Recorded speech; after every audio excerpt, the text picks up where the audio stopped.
الله الرحمن الرحيم.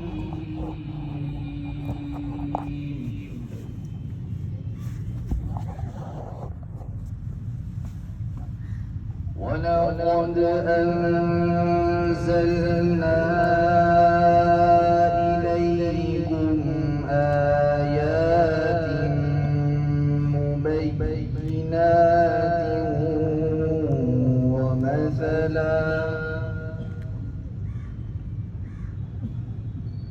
ومثلا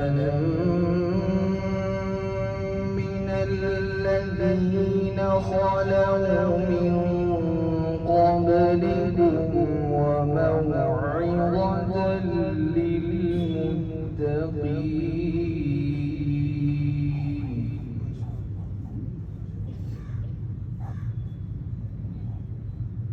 ولقد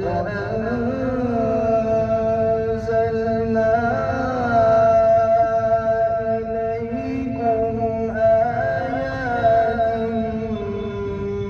مبينات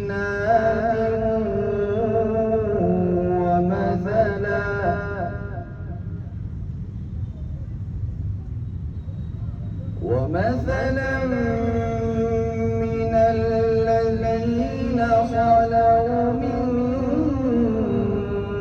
قبلكم وموعظة للمتقين.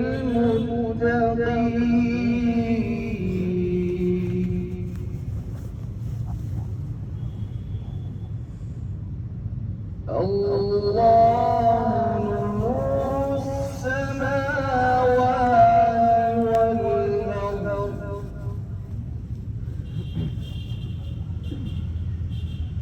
مثل نوره كمشكاة فيها مصباح، المصباح في زجاجة،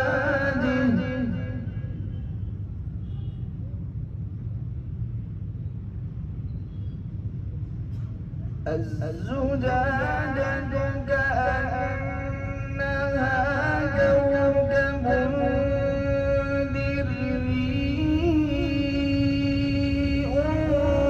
توقد من شجرة مباركة زيتونة لا شرقية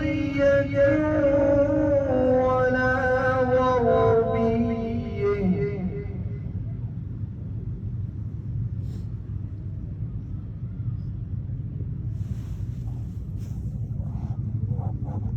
توقد من شجرة مباركة زيتونة لا شرقية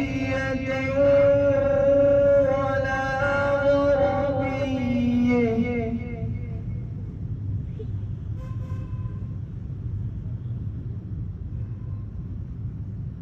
يكاد زيتها يضيء ولو لم تمسسه نار، نور على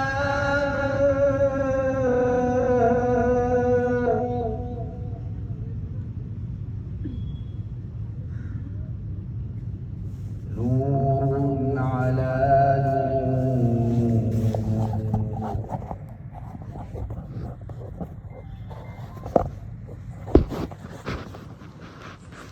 يهدي الله لنوره من يشاء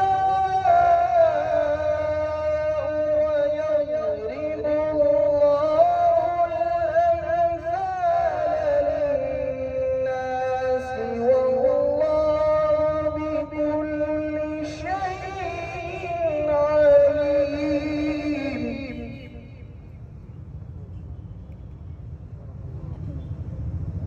والله بكل شيء عليم.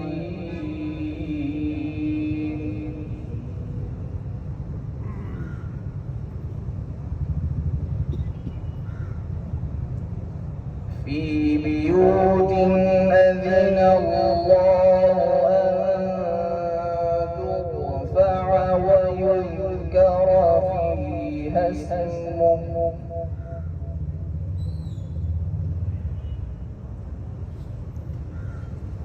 يسبح له فيها بالغدو والآصال رجال لا تلهيهم تجارة ولا بيع عن ذكر الله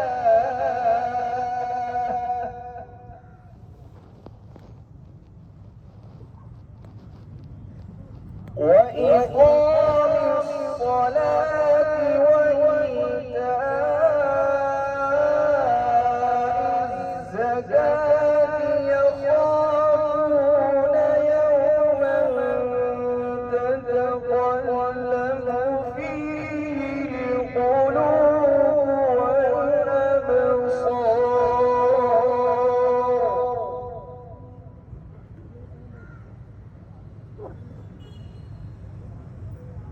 رجال لا تلهيهم تجارة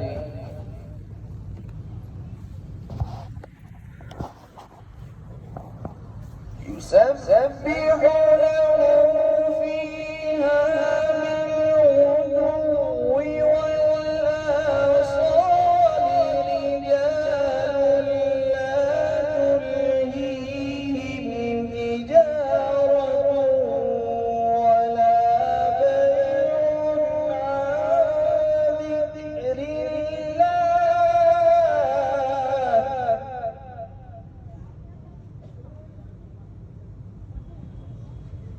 وإقام الصلاة وإيتاء الزكاة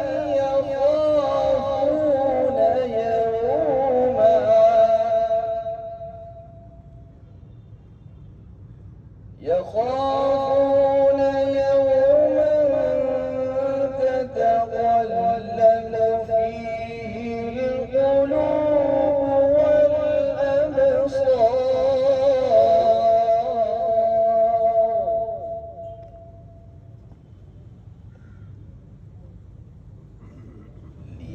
ليجزيهم الله أحسن ما عملوا ويزيدهم من فضله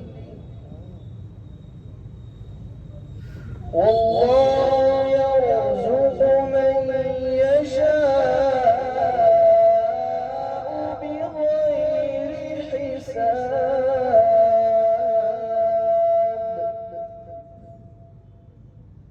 والله يرزق من يشاء بغير حساب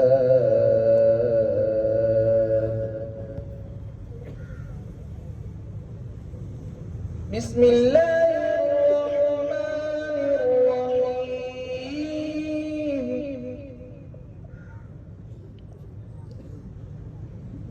والشمس وضحيها والقمر إذا تلاها والنهار إذا جلاها بسم الله الرحمن الرحيم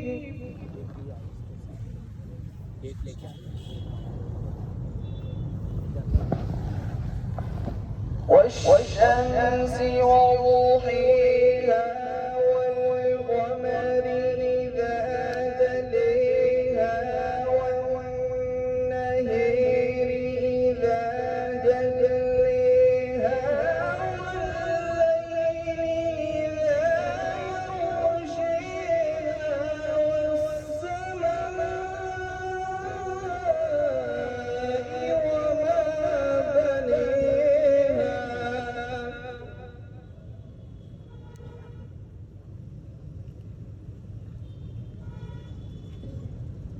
وما بنيها والأرض وما طحيها ونفس وما سويها فألهمها فجورها وتقويها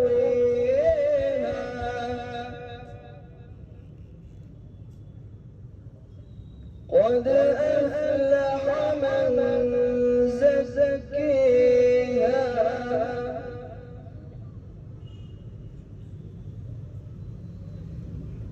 وقد خاب من دسيها كذبت ثمود بطغواها إذ انبعث أشقيها فقال لهم رسول الله ناقة الله وسقياها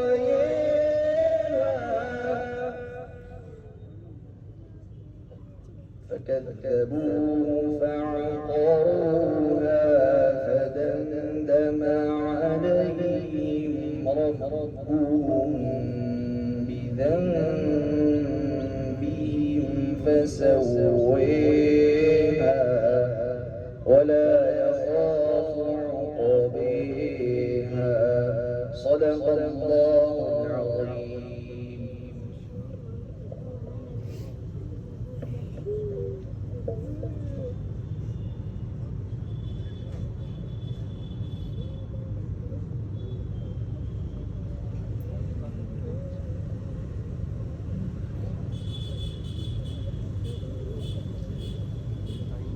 تشنگی جم گئی پتھر کی طرح ہونٹوں پر، تشنگی جم گئی پتھر کی طرح ہونٹوں پر، ڈوب کر بھی تیرے دریا سے میں پیاسا نکلا. اس کے بعد ہم بسط التماس حضرت الاستاذ کو دعوت دیتے ہیں کہ آپ والا تشریف لائیں اور اپنے ملفوظات سے مستفید ہونے کا موقع عنایت کریں.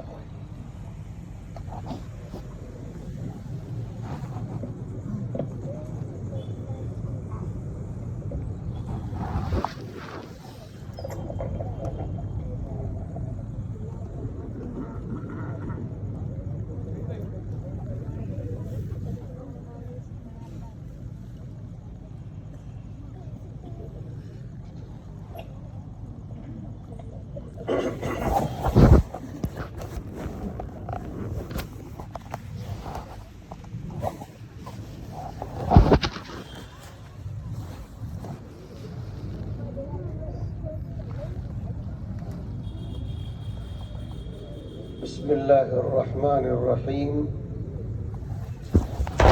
الحمد لله رب العالمين والعاقبة للمتقين وصلى الله وسلم على نبينا ومولانا محمد وعلى آله وأصحابه ومن تبعهم بإحسان إلى يوم الدين. أما بعد، فأعوذ بالله من الشيطان الرجيم. بسم الله الرحمن الرحيم. الذين آمنوا وتطمئن قلوبهم بذكر الله ألا بذكر الله تطمئن القلوب. وقال تعالى: ومن آياته أن خلق لكم من أنفسكم أزواجا لتسكنوا إليها وجعل بينكم مودة ورحمة إن في ذلك لآيات لقوم يتفكرون. وقال تعالى: وهو الذي جعل لكم الليل سكنا والشمس والقمر نورا وقدره منازل. صدق الله العظيم.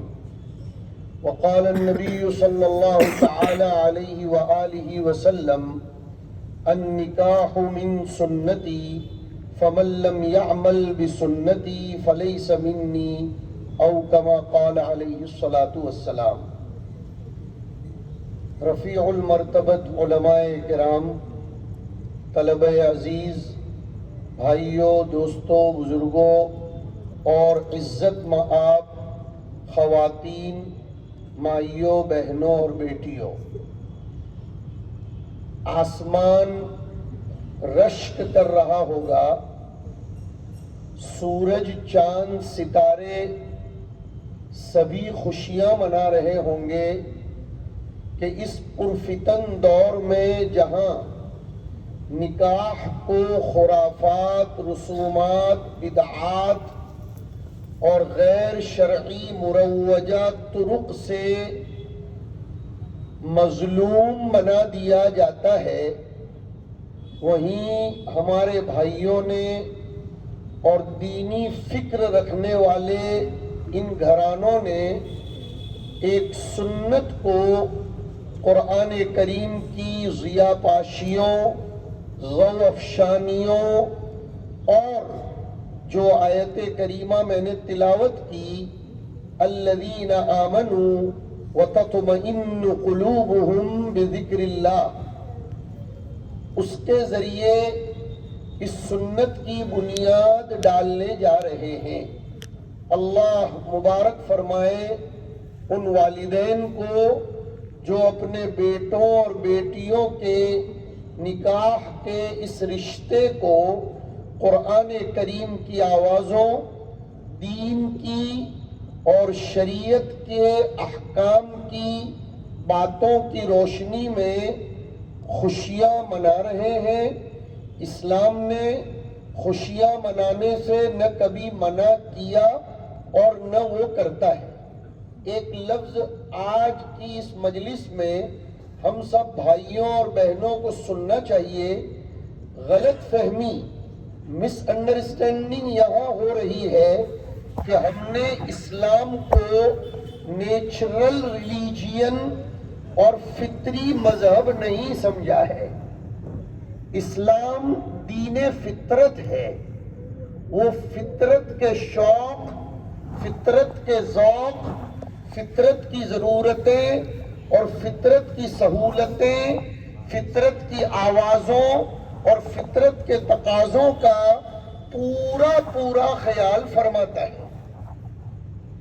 ہم گزشتہ کل حیدرآباد کی ایک مجلس میں یہ بات سمجھا رہے تھے کہ اسلام نے اپنے پیغمبر کو تخویف یعنی ایسے ڈرانے کا حکم نہیں دیا کہ آگے راستہ بند ہے، اب آپ اپنی گاڑی کو ریورس لے لیجئے یا تو خودکشی کے لیے تیار ہو جائیے۔ دو قسم کے راستے ہوتے ہیں۔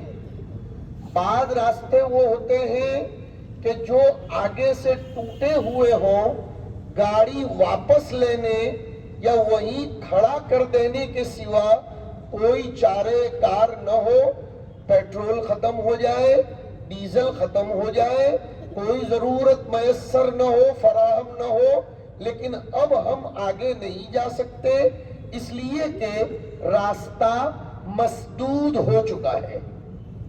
لیکن اسلام اس قسم کے راستوں پر نہ جانے کا حکم دیتا ہے اور نہ ہی جانے والوں کی ناکہ بندی کرتا ہے۔ آپ دو باتیں بہت اچھی طرح سمجھنے کی کوشش کریں۔ نبی اکرم صلی اللہ تعالی علیہ وآلہ وسلم کو قرآن کریم نے ابتدا میں سورہ مدثر میں یہ فرمایا، یا ایھا المدثر قم فانذر وربک فکبر۔ دیکھیے، میں نے ایک راستہ تو آپ کو سمجھایا کہ آگے سے راستہ بند ہے، شکستہ اور ٹوٹا ہوا ہے، آپ اپنی گاڑی آگے سے لے نہیں جا سکتے۔ لیکن ایک وہ شکل ہوتی ہے کہ راستہ آگے سے بند تو ہے مگر اس کو ڈائیورژن دیا ہوا ہے اور بورڈ پر لکھا ہوا ہے کہ بھئی آپ اپنی گاڑی یہاں سے موڑ دیجئے اور پھر آگے جا کر آپ کو صحیح اور اصل راستہ میسر ہوگا اور آپ اپنی منزل پر پہنچ جائیں گے۔ یہ دو چیزیں سمجھنے کی آج ہمیں خوب کوشش کرنی چاہیے۔ اسلام ہماری ضرورتوں کو ڈائیورٹ کرتا ہے، اسلام ہماری ضرورتوں اور ہماری سہولتوں کا امالہ کرتا ہے، وہ ازالہ نہیں کرتا۔ ہماری ضرورت کہیں پیدا ہوئی، ہمیں کسی سہولت کی ضرورت ہے، ہمیں کوئی خواہش ہے، ہمارے اندر کوئی فطری تقاضا پیدا ہو رہا ہے، اسلام یہ نہیں کہتا کہ آپ اپنی گاڑی کو یہاں اٹکا دو، پیٹرول اور ڈیزل ختم کر دو۔ نہیں، ابھی جو قاری صاحب زیدت معالیہم نے آیات کریمہ کا انتخاب کیا تھا بالکل آغاز میں، اس میں والذین هم لفروجہم حافظون پر آ کر قرآن اٹک نہیں گیا تھا۔ غور طلب بات ہے، واقعتاً غور طلب بات ہے۔ ایسا نہیں کہا کہ مومنوں کی کامیابی اس پر موقوف ہے کہ وہ اپنی فطری اور نیچرل سیکس کی اور اپنی خواہش کے تقاضوں کی ضرورتوں پر ناکہ بندی کر دے اور اس کی حفاظت کرے، اسے مسدود کر دے، اسے ختم کر دے۔ نہیں، فوراً اس نے اس کا امالہ کیا کہ والذین هم لفروجہم حافظون الا علی ازواجہم او ما ملکت ایمانہم، کہ جو اپنے فطری ضرورتوں کو، خواہشوں کو اور اپنے تقاضوں کو ہمارے بتائے ہوئے طریقے کے مطابق اپنی حلال بیویوں کے ساتھ پورا کرتے ہیں، تو ایسے لوگوں پر کوئی ملامت نہیں، کوئی طعن نہیں، کوئی تشنیع نہیں، بلکہ آگے بڑھ کر تو ایسے لوگوں کے باب میں فرمایا اولئک هم الوارثون الذین یرثون الفردوس۔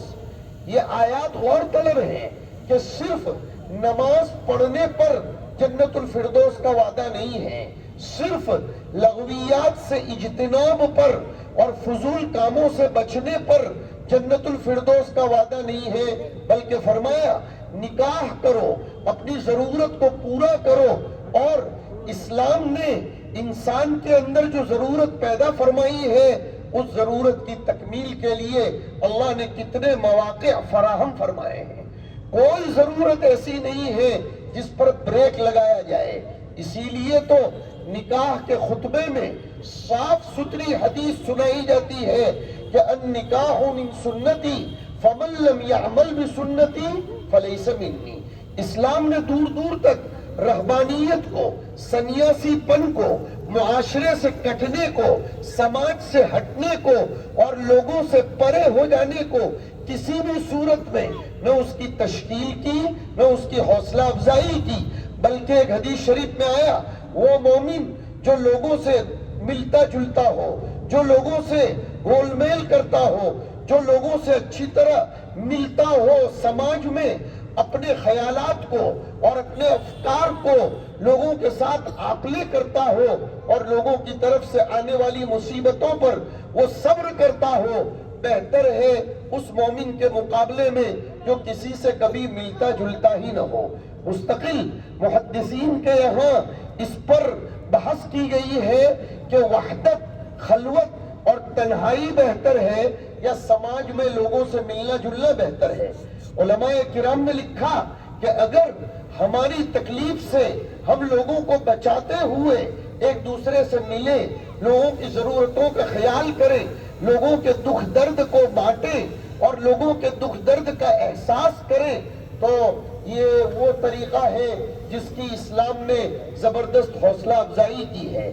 اور اسی لیے یاد آیا سورہ نساء میں معاشرے کی تشکیل کے لیے عورتوں کا انتخاب فرمایا گیا، لفظ معاشرے کو عورتوں سے جوڑ کر فرمایا وَعَاشِرُوهُنَّ بِالْمَعْرُوفِ۔ پتہ چلا کوئی بھی سماج، کوئی کمیونٹی اور کوئی معاشرہ بغیر عورتوں کے وجود میں نہیں آ سکتا ہے۔ عورت کے بغیر کوئی معاشرہ تشکیل نہیں دیا جا سکتا۔ عورت کی پہلی بنیادی ضرورت ہے، بلکہ مفسرین نے عجیب بات لکھی، میں دو چار باتیں ذکر کروں گا، 10-15 منٹ میں گفتگو ختم کریں گے، کہ اسلام یہ کہتا ہے کہ انسان زندگی کے اندر سب سے زیادہ اگر کسی چیز کو تلاش کرتا ہے تو وہ سکون کو تلاش کرتا ہے۔ انسان سکون تلاش کرتا ہے، سارے اسباب اس کو میسر ہوں، سارے آلات، سارے مواقع ہوں، لیکن دل کا سکون نہ ہو تو وہ آدمی اپنی زندگی کو بیکار سمجھتا ہے۔ اس پر ذرا آپ غور کیجئے، اس زمانے میں ابھی پرسوں واقعہ ہوا، سورت کے ایئرپورٹ پر ایک سیکیورٹی گارڈ نے اپنے آپ کو ٹوائلٹ میں لے جا کر خود گولی مار دی، اور ہم کیا سمجھتے ہیں کہ یہ ایئرپورٹ پر نوکری کرنے والے اور یہ گورنمنٹ میں جاب کرنے والے بہت انجوائے فل لائف بسر کر رہے ہیں۔ نہیں، آپ کے اسی صورت میں چند سالوں پہلے آپ نے سنا ہوگا کہ ایک بہت بڑے بلڈر نے خودکشی کر لی۔ ابھی چند مہینوں پہلے سنا کہ ایک بہت بڑے بلڈر نے خودکشی کر لی۔ ہندوستان کے بڑے بڑے بلڈر اور ملٹی ملینر دیش چھوڑ کر سکون کی تلاش میں بھاگ رہے ہیں، اور کچھ لوگ تو وہ ہیں جو سکون حاصل کرنے کی اپنی طرف سے خود ساختہ اور مزعومہ جگہوں پر جا کر خودکشی کر لیتے ہیں، انجوائے حاصل کرنے کی جگہوں پر، ہاں ہالیڈے انجوائے کرنے کی جگہوں پر جا کر خودکشی کرتے ہیں۔ میرے بھائیوں، ایک بات آج کان کھول کر ڈنکے کی چوٹ چیلنج کے ساتھ سنو کہ سکون پیدا کرنے والے اللہ ہیں، اور اللہ جن راستوں اور جن طریقوں میں سکون بتائیں گے انہی طریقوں میں سکون مل سکتا ہے۔ آپ خود ساختہ اور نیچرلی سے ہٹ کر بناوٹی بارشوں کے ذریعے اگر فصل اگانا چاہے تو اگ نہیں سکتی۔ تھوڑی دیر کے لیے ٹھنڈی ہوا یہ لگ سکتی ہے، محسوس ہو سکتی ہے، مگر وہ خنکی، وہ سردی اور وہ بہترین قسم کی شبنمی اور تری جو قدرتی بارش کے ذریعے ہوتی ہے وہ کبھی بھی نہیں ہو سکتی۔ بس اسی طریقے سے سمجھیے کہ سکون ہو اور اطمینان ہو یا اس کی ضد بے سکونی اور بے اطمینانی ہو، یہ خدا پاک کے بتائے ہوئے طریقوں کے ہٹ کر اگر کوئی حاصل کرنا چاہتا ہے کبھی بھی حاصل نہیں کر سکتا۔ اگر سکون کسی کو میسر پیسوں، دولت اور حکومت کی بنیاد پر مل سکتا ہوتا تو فرعون سے زیادہ سکون دنیا میں کسی کو میسر نہ ہوتا۔ لیکن سنیے، ہمارا اتہاس نہیں، مغرب کا اتہاس لکھ رہا ہے کہ دنیا میں سب سے زیادہ بے چینی کی زندگی اگر اس صفحے ہستی پر کوئی گزار کر گیا تو فرعون گزار کر گیا۔ فرعون سے زیادہ بے سکونی کی زندگی کسی نے نہیں گزاری۔ صحت بھی میسر تھی، تندرستی بھی تھی، فرما بردار بیوی بھی میسر تھی، بنگلے اور محلات بھی میسر تھے، لیکن ایک خوف تھا جو اندر سے کھایا جا رہا تھا۔ یہ خوف والی بات رہ جائے گی بیچ میں کہ انبیاء علیہم السلام تخویف کے لیے نہیں آتے، وہ انذار کے لیے آتے ہیں۔ اردو والے دونوں کا ترجمہ اپنی محدود زبان کے اعتبار سے کر لیتے ہو کہ تخویف کا معنی بھی ڈرانا اور انذار کا معنی بھی ڈرانا۔ نبی وہ ڈرانے کے لیے نہیں آتے جس کو ہم ڈرانا سمجھتے ہیں، یہ تو سیاسی لوگ ہوتے ہیں جو کہتے ہیں آگے راستے مسدود ہیں اور اب مستقبل یہ بالکل ظلمت والا ہے اور اب یہ ہو جائے گا وہ ہو جائے گا، تمہارا نام و نشان ختم ہو جائے گا۔ لیکن انبیاء انذار کرتے ہیں، اور انذار کی عجیب تعریف کی ارباب لغت نے الاعلام مع الشفقت، کہ شفقت کے ساتھ باخبر کرنا۔ اعلام کا ترجمہ شفقت کے ساتھ، یعنی مستقبل کے خطرات سے آگاہ کرتے ہوئے چوکنا کرنا۔ یہ انذار کی جامع تعریف اردو زبان میں کی جا سکتی ہے کہ مستقبل کے خطرات سے اپنے مخاطبین کو چوکنا کرو اور ان کو ہوشیار بناؤ۔ میرے بھائیوں، گھبرانے کی اور یہ سمجھنے کی کہ ہمارا مستقبل ختم ہو گیا یہ کوئی ضرورت نہیں ہے۔ اگر کوئی یہ دعویٰ کرتا ہے ہمارا مستقبل ختم ہو گیا، میں سمجھتا ہوں وہ قرآن کریم کی آیت کو چیلنج کر رہا ہے کہ یریدون ان یطفئوا نور اللہ بافواہہم ویأبی اللہ الا ان یتم نورہ ولو کرہ الکافرون۔ بات دوسری ہے، ہم یہ عرض کرنے جا رہے ہیں کہ انسان اس وقت، ہماری مائیں بہنیں بھی سنیں، سکون تعویذوں سے نہیں ملے گا، سکون گھروں کو چیک کروانے سے نہیں ملے گا، سکون کسی باوا یا بابا یا کسی عامل کے پیچھے بھاگنے سے نہیں ملے گا۔ قرآن کریم نے 3 چیزوں میں سکون بتایا ہے، قرآن کی آیت ہے، یہ 3 چیزیں آج حاصل کر لو اور اپنے سینے پر باندھ لو۔ نکاح کی مناسبت سے یہ بات کہہ رہا ہوں، 3 چیزوں میں سکون ہی سکون ہے۔ نمبر 1 جو میں نے آیت پڑھی تھی، قرآن کریم کی تلاوت کی برکت سے اس آیت کی طرف ذہن چلا گیا، الذین آمنوا وتطمئن قلوبهم بذکر اللہ، کہ جن کے دلوں کو اطمینان، سکون، سکینت کی کیفیت حاصل ہوتی ہے اللہ کے ذکر سے، اللہ کے کلام سے۔ قرآن کریم کی آیات کو جس گھر میں بھی پڑھا جائے، کیسے ہو سکتا ہے کہ اس گھر میں سکون نہ ہو؟ کتنا گیا گزرا مسلمان ہوگا، لیکن جب قرآن کریم کی آیات کو سنے گا تو اس کا دل رونے پر مجبور ہو جاتا ہے، اس کی آنکھوں میں نمی آتی ہے۔ میں مبارکباد پیش کرتا ہوں ہمارے آج کے ان دونوں دولہوں اور دلہنوں کے والدین کو کہ انہوں نے قرآنی سما باندھ دیا یہاں اور دلوں کے سکون کا ایک سامان اور اس کا انتظام فراہم کیا، اللہ جزائے خیر دے۔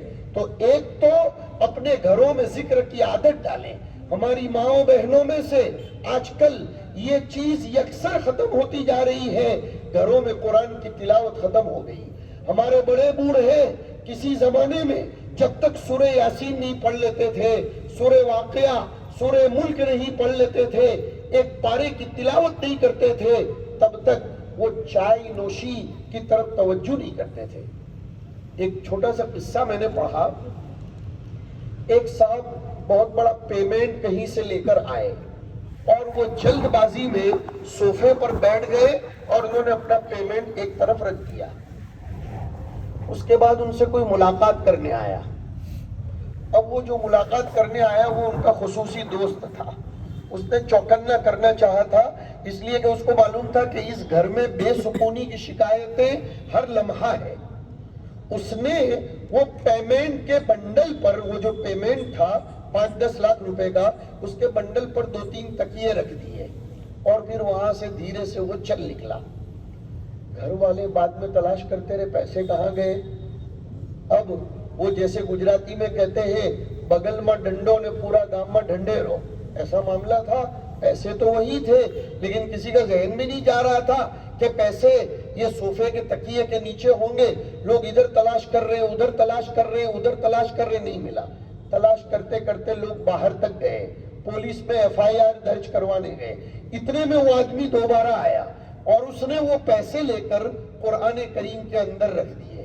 قرآن کریم ایک صندوق میں تھا، اس میں اس نے وہ پیسے تھوڑے تھوڑے کر کے رکھ دیے۔ پھر دوبارہ شور اٹھا، میں مختصر کر رہا ہوں واقعہ، بہت شور اٹھا، بھائی پیسے کہاں گئے؟ شک کی سوئی اسی کی طرف ہوئی کہ بھئی یہ آدمی آیا تھا، یہی پیسے لے کر گیا ہوگا، اور یہ 2 مرتبہ کیوں آیا؟ اس کا مطلب یہی پیسے لے کر گیا ہوگا۔ وہ آدمی آیا، اس نے تلاش کرنے میں تعاون کیا اور دھیرے دھیرے وہ اس الماری کی طرف گیا جس الماری میں قرآن کریم رکھا ہوا تھا اور اس قرآن کریم کے اندر پیسے رکھے تھے۔ اس نے کہا 1 مہینے سے تم پیسے تلاش کر رہے ہو، میں واقعہ مختصر ذکر کر رہا ہوں، 1 مہینے سے تم پیسے تلاش کر رہے ہو، اگر تم نے قرآن کریم کو چھویا ہوتا، ہاتھ لگایا ہوتا، کھولا ہوتا، تلاوت کی ہوتی تو یہ پیسہ تم کو قرآن کریم میں مل جاتا۔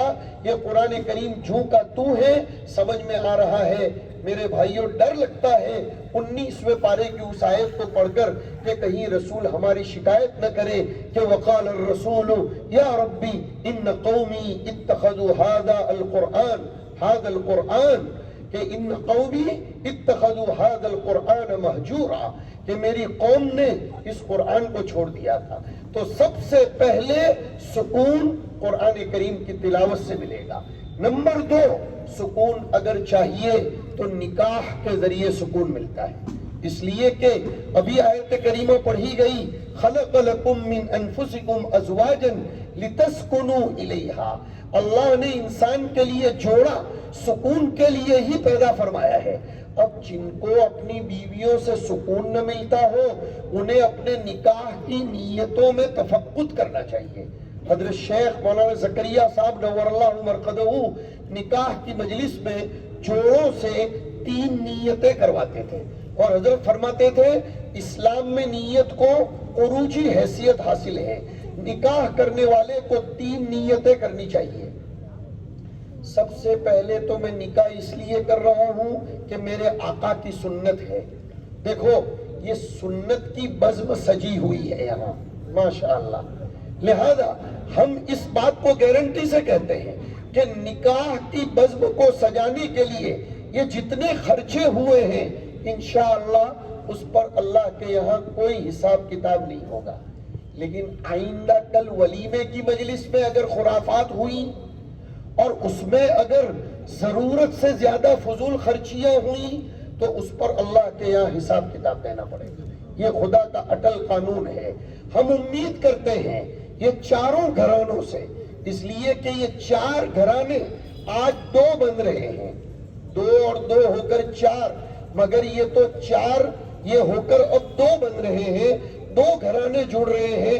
مبارکباد پیش کرتے ہیں کہ انہوں نے اس بزم کو سنت اور شریعت کے مطابق سجایا ہے، آغاز کیا ہے، اعتبار خاتمے کا ہوتا ہے، لہذا اس کو آگے سنت کے مطابق ہی لے جائیں اور کوشش کریں کہ ہونے والے ولیموں میں، ودائی گیری میں، رخصتی میں اور آنے والی جتنی بھی تقریبات ہیں اس میں خدا کو ناراض کرنے والا کوئی عمل ہم سے نہ ہو۔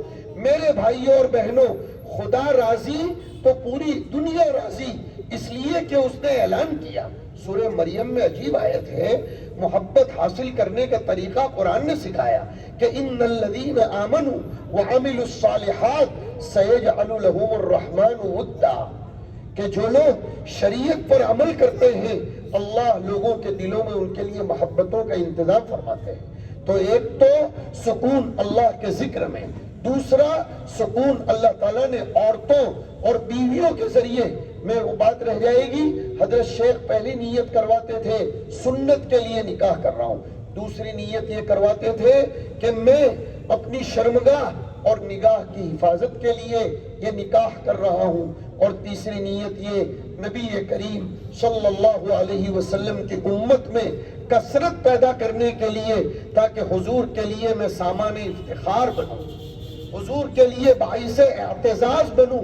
اس لیے حضور پاک صلی اللہ علیہ وسلم کی بتلائی ہوئی ان ہدایات کے مطابق اگر ہم نیت کریں گے تو یہ دولہے اور دلہنے اگر ہنیمون کے لیے جا رہے ہیں یا اپنے جنسی تقاضے پورے کر رہے ہیں، ان سب میں انشاءاللہ ان کے لیے سنت کی ادائیگی کا ثواب ملے گا۔ اور تیسری چیز جس کے ذریعے سکون ملتا ہے وہ رات ہے۔ راتوں میں اللہ سکون عنایت فرماتے ہیں۔ عجیب بات ارباب معرفت نے لکھی، یہ تینوں چیزوں میں ایک دوسرے کا جوڑ ہے، تینوں چیزوں میں ایک دوسرے کا جوڑ ہے۔ اللہ نے عورت کو ہن لباس لکم فرمایا اور رات کو بھی وجعلنا اللیل لباسا فرمایا۔ اب ذرا تینوں کو جوڑ لو، رات بھی ہو اور بیوی بھی ہو اور اللہ کا ذکر بھی ہو تو سکون ہی سکون۔ وہ کیسے؟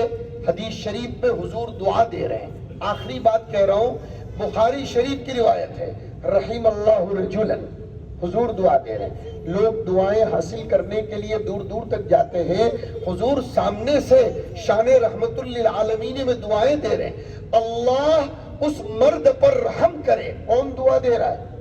حضور دعا دے رہے ہیں، اللہ اس مرد پر، اس شوہر پر رحم کرے جو رات کے آخری حصے میں جاگ کر تہجد کی تیاری کرے اور ساتھ میں اپنی بیوی کو بھی جگائے۔ اور حدیث میں ذرا موڈ فریش کرنے کے لیے اور انجوائے فل موڈ بنانے کے لیے وہ ایک سائیکولوجیکلی طریقہ سکھایا گیا کہ فَإِنْ أَبَتْ، اگر وہ عورت جاگنے سے منع کرتی ہو تو اپنی بیوی کے چہرے پر تھوڑا سا پانی چھڑک دے۔ لوگوں نے الگ الگ نظریات سے دیکھا ہے، کوئی کہتا ہے یہ علاج ہے اور کوئی کہتا ہے کہ یہ تو انجوائے فل لائف بنانے کے لیے حضور نے فرمایا کہ اپنی بیوی کے چہرے پر پانی چھڑک دے اور اس کو تہجد کے لیے جگائے.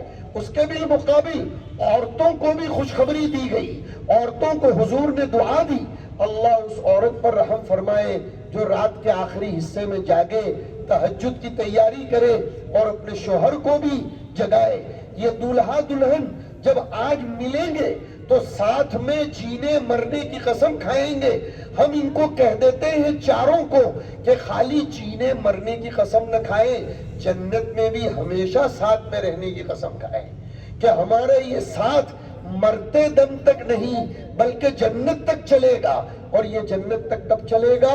جب یہ جو حدیث شریف ہم نے سنائی اس پر عمل ہوگا. دونوں تہجد کی پابندی کریں اور دونوں اسلام کے احکام پر عمل کریں. وَالذَّاكِرِينَ اللَّهَ كَثِيرًا وَالذَّاكِرَاتِ, اس پر چلے تو اعد اللہ لہم مغفرۃ واجرا عظیما. یہ تینوں چیزیں ہیں, رات بھی ہو, بیوی بھی ہو اور ذکر اللہ بھی ہو, اور اپنے بال بچوں کے ساتھ بیٹھ کر باتیں بھی کرتے ہوں اور اپنے افکار و خیالات کو شیئر کرتے ہوں, لیکن شریعت کے تقاضوں کے مطابق. ہمارا پیغام بالخصوص یہی ہے کہ یہ مال اور دولت اللہ کا دیا ہوا بہت بڑا سرمایہ ہے, بہت بڑی نعمت ہے. کھانا دسترخوان پر کتنا اچھا رکھا ہو, لیکن اگر ڈائجسٹیو پاور گڑبڑ ہو تو معاملہ گڑبڑ ہو جاتا ہے. اللہ تعالیٰ ہمیں مال ہضم کرنے کی توفیق دے اور ہم سب کو اپنے نکاح کی مجلسیں اس طرح سجانے کی توفیق نصیب فرمائے. ورنہ دنیا میں ہم دیکھتے ہیں ناچنے والیاں, گانے والیاں اور نہ جانے کیسی کیسی خرافات کرنے والیوں کو باقاعدہ بلایا جاتا ہے اور اس کو فخریہ طور پر پیش کیا جاتا ہے. اللہ بہت مبارک کرے ہمارے یہ دونوں دلہا اور دلہنوں کے والدین کو, ان کے رشتہ داروں کو اور ان کے گھر کے احباب کو کہ انہوں نے یہ بڑی اچھی پرنور بزم سجائی. اللہ تعالیٰ سے دعا ہے کہ اللہ ان رشتوں کو استوار فرمائے, مستحکم فرمائے, پائیدار فرمائے. اور میرے نوجوان بھائیوں, اسی کی طرف آئیے. بالکل یہ بس سمجھیے کہ مولانا لوگ, تبلیغی احباب لوگ اور دیندار لوگ آپ کو شریعت سے کاٹیں گے. اگر کوئی اس طرح آپ کو شریعت سے کاٹ رہا ہے یا طبیعت سے کاٹ رہا ہے یا آپ کو حقیقی شریعت سے کاٹ رہا ہے تو اس کے پاس واقعی معنی میں علم ہی نہیں ہے. وہی آدمی صحیح معنی میں باعلم ہے, باعمل ہے, جو آپ کی طبیعت کے تقاضوں کو ڈائیورژن دے کر صحیح رخ پر لے آتا ہو. اللہ تبارک و تعالیٰ سے دعا ہے اللہ اس کو مبارک فرمائے. ہم سب علماء کرام یہاں جتنے بھی بیٹھے ہوئے ہیں, ہم سب مل کر چاروں خاندانوں کو دل سے مبارکباد پیش کرتے ہیں, بہت ہی زیادہ دعاؤں کی سوغات دیتے ہیں. اور کتنی مبارک مجلس ہے, 400-500 طلبہ عزیز یہاں بیٹھے ہوئے ہیں, دونوں اداروں کے طلبہ, محدثین, قرائے کرام, اور جن کا 24 گھنٹے مشغلہ فکر قرآنی اور ذکر قرآنی کا ہے. ایسی بزم پر تو فرشتوں کو بھی رشک آتا ہوگا, ایسی مجلس پر تو آسمان بھی رشک کرتا ہوگا. اللہ تبارک و تعالیٰ اس مجلس میں کی جانے والی تمام عبادتوں کو اور نیتوں کو شرف قبول بخشے اور دعاؤں کو قبول فرمائے. پھر دوبارہ اپنی طرف سے چاروں خاندانوں کو تہہ دل سے مبارکباد دیتے ہوئے وقت کی نزاکت کے پیش نظر اپنی بات کو ختم کرتا ہوں. وآخر دعوانا ان الحمدللہ رب العالمین.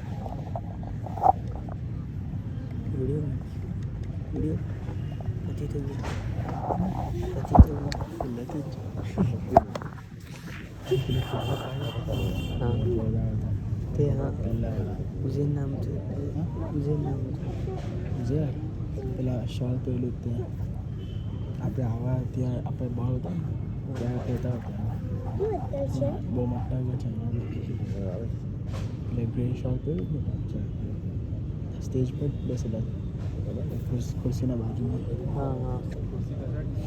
گرے شال پہ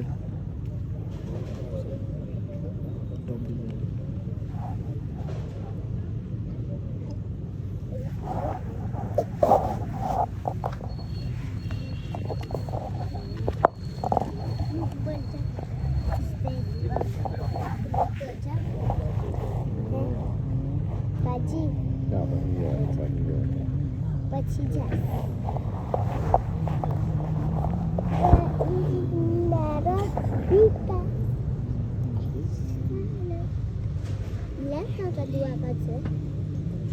Baji. Lihat kakak kaca dua. Ini pun biasanya.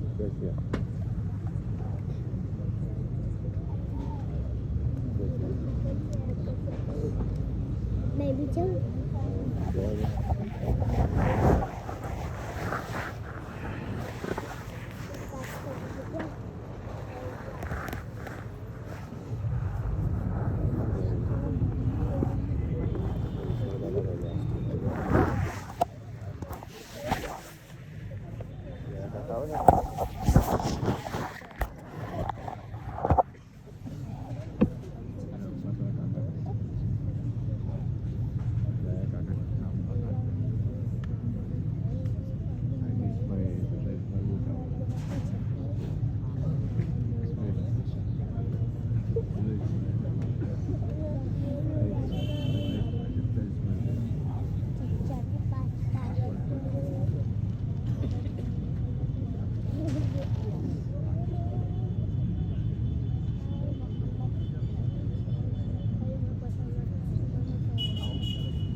Kita